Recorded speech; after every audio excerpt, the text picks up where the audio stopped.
Okay, let's try this. This is the Levitsky attack.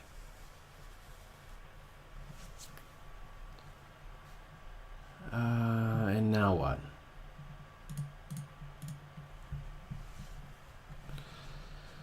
Well, I'm going to chop that knight up there.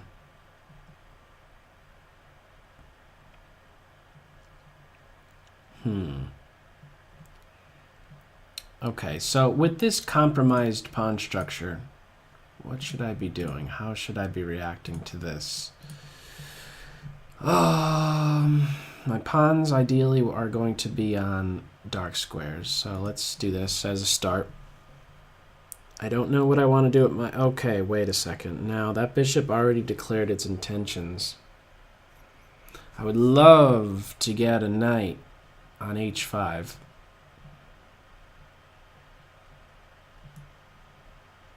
So let's shoot for it. There's a couple different ways I can get there. Okay, I think I have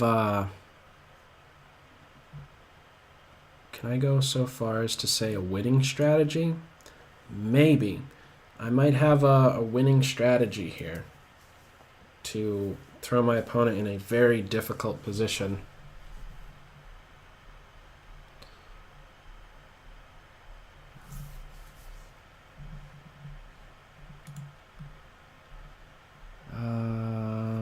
So what's the plan here? If I play my knight here, that's got to be real annoying.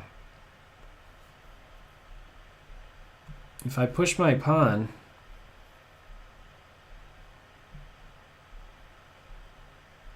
I'm thinking of something like h4 and forcing this pawn to move and only then challenging the bishop. See, if I challenge the bishop right now, there's no worry for black. They could say, okay, so what? You capture my bishop, I recapture with my h-pawn, and then my rook comes to life. However, after h4 and h something, if I play here, it's a different story because the h-pawn isn't around to defend the bishop. Knight here is another thought. I think I'm actually liking that, or am I? No, after knight here, there's bishop here. Let's try this. Threatening to trap the bishop. h5, the bishop is clearly running out of squares. Now, if h6 is played, then what? Then I'll think a bit more about knight h5, because then there isn't a bishop h6 move. If h5 is played, then I think I can be considering bishop here. And I think this is a good start, right here, right now, with the follow-up being bishop to d3. I want to stick around on the h5 square. I think it's a wonderful square. Bishop takes knight. My queen just recaptures and is in a great spot.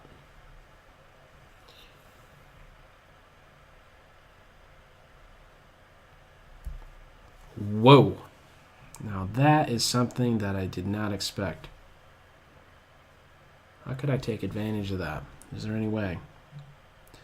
Bishop here. I'm really liking my knight much better than that bishop. Rook up and over is an idea. But I think in order to make progress, I need to crack at that light square bishop. If there is this capture, I will definitely consider pawn takes. Two reasons. One, half open c-file for my rook. And two, the queen could play to g4 in one shot, which would be leading to mate, actually. So it's a very serious threat. Bishop takes, pawn takes, half open file, and a mate in 2 threat. Right here, right out of the gates. So now what?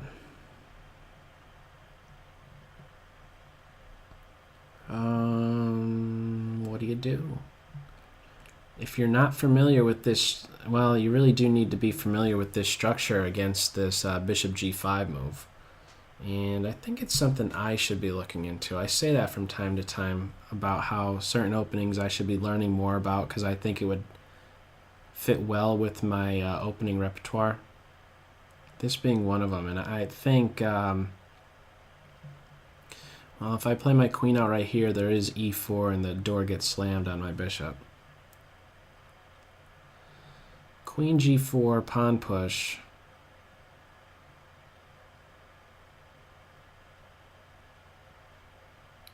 I think I'd be okay with that. Or what about knight takes and then pawn push?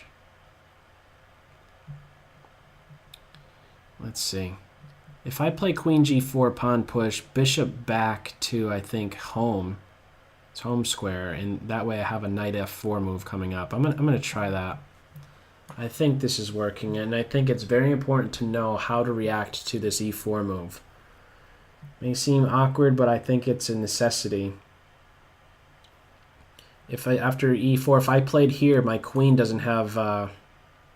I just miscalculated. No, I didn't. No, I didn't. No, I didn't. No, I didn't. I did this bishop move so my queen could come back to one of these two squares and defend my knight. I was thinking after this I had to play here. I'm off with that, though. Let's do this. I want to support that pawn.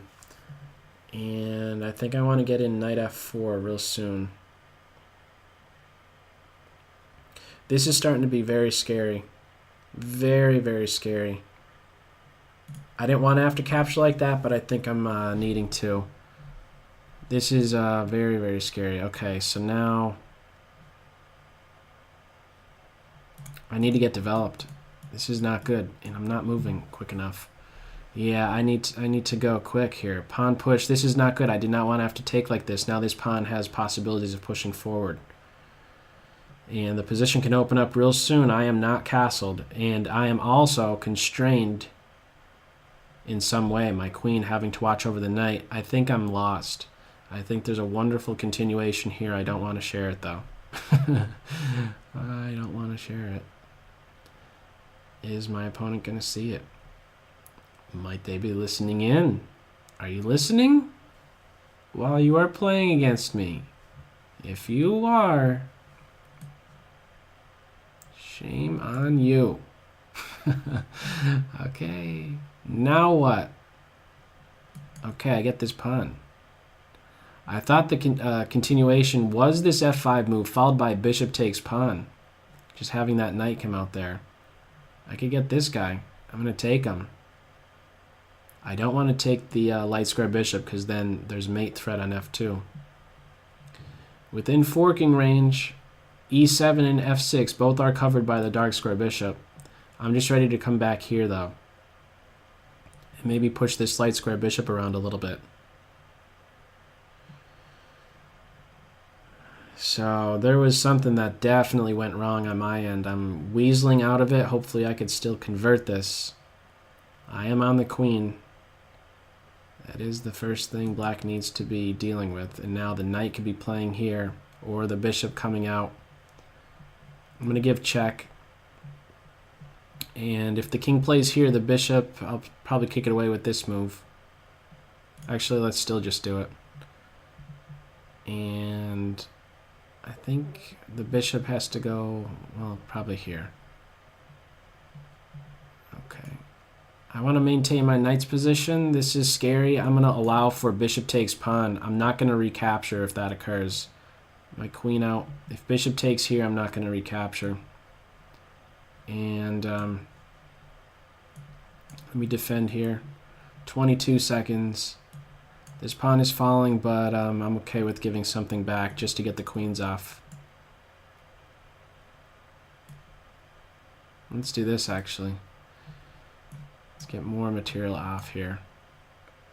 And in this endgame, I think everything is going to be all right. I think. I'm going to weasel my knight around a little bit. Right here. I get a bishop off the board, maybe. Okay, off the board. And let's get up. Move quickly. And get that bishop.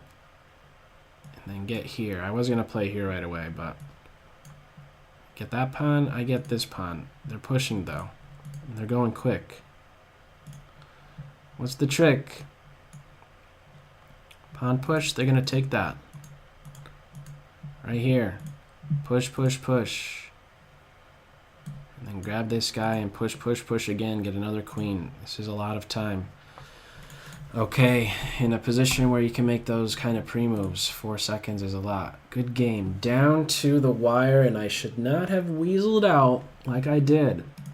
I think those moves that were played with the c5 and opening it up on the queen side were very good. I think your queen coming out earlier would have placed me in a very difficult spot. So let's have a closer look. With this structure, what do you want to do? You're going to want to take into account, okay, I'm ready to trap your bishop. I think I stand better here. I didn't do well with taking advantage of this compromised kingside structure, but there's just something definitely is crying out to me, like there's got to be something here with maybe knight f4. I'm seeing this as a possibility now. Knight f4, threatening a knight for bishop exchange, and if you back up, then maybe challenge the bishop and then get my knight back to this square and my queen out to g4. So there's got to be something here for white. I did not do things well. So actually, before it even gets to that point, I would consider right now not developing the dark square bishop. You could look into just bishop.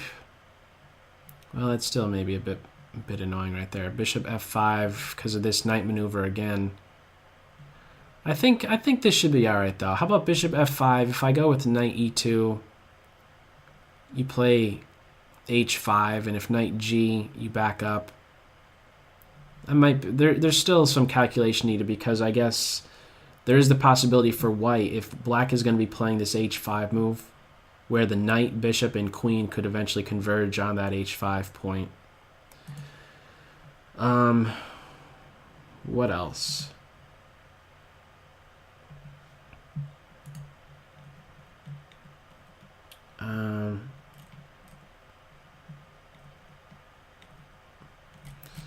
Let's see. Yeah, the bishop move, I don't know if that's right, because maybe you want to come out to d6 or something. Maybe getting in bishop here and then e6. I'm not sure. I know at this point the table's turned like right here. Boom. With this structural change and then c5, that's a good move. c3, takes. Instead of the knight move, I think you give me a little bit of time to weasel out of things.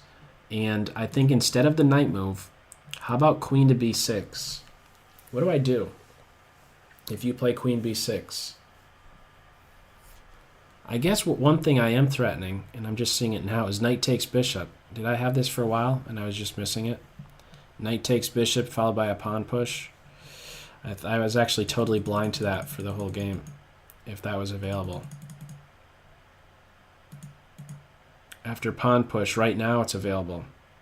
Ah, just seeing that right now. Knight takes bishop, pawn push was available to me. Okay, well, anyhow, at this point right here, well, I guess it's still available, but now it's a little bit scarier because that pawn could kind of go crazy. Yeah, this is tough. Even right now it's available. Yeah, talk about a blind spot. It's one of those, if you don't see it, you just don't see it. I wasn't seeing it. Wow. That's a simple tactic, too. Oh, well. Yeah, knight takes pawn push. But anyhow, right here, I was thinking the queen should be coming out right now to be disruptive to my queen side. But I guess there's bigger concerns. Maybe this is playable right now. If knight takes bishop, there's queen takes pawn. I don't know how to run all the calculations accurately with that, but yeah, you're having to do something, and right now I think you're standing better.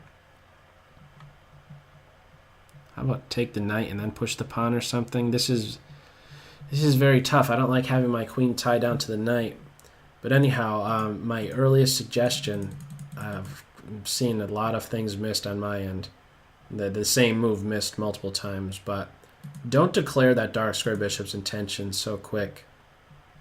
Maybe work on getting your light square bishop out and then playing e6, and at least reserve the option of the bishop deploying itself in either direction.